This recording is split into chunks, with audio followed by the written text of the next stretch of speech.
क्योंकि हमारा किसान भाई इस वक्त गरीब लोगों की लड़ाई लड़ रहा है।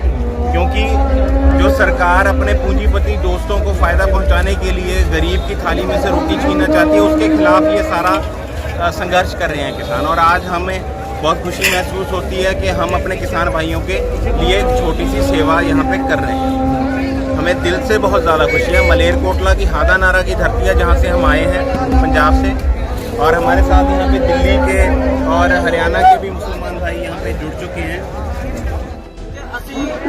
ਮੰਤਰੀਆਂ ਦੇ ਮਗਰ ਲੱਗ ਕੇ ਐਮਐਲਏ ਦੇ ਮਗਰ ਲੱਗ ਕੇ ਆਪਣੇ ਭਾਈਚਾਰੇ ਤੋਂ ਦੂਰ ਹੋਏ ਹਾਂ। ਕੋਈ ਕਾਂਗਰਸ ਦੀ ਬਣਾਈ ਫਿਰਦਾ ਪਾਰਟੀ, ਕੋਈ ਕਿਸੇ ਦੀ ਪਾਰਟੀ ਬਣਾਈ ਫਿਰਦਾ, ਪਰ ਸਾਡੀ ਇਨਸਾਨੀਅਤ ਦਿਨ ਪਰ ਦਿਨ ਇਹਨਾਂ ਮੰਤਰੀਆਂ ਨੇ, ਏਜੰਸੀਆਂ ਵਾਲਿਆਂ ਨੇ ਖਤਮ ਕਰਕੇ ਰੱਖ ਦਿੱਤੇ।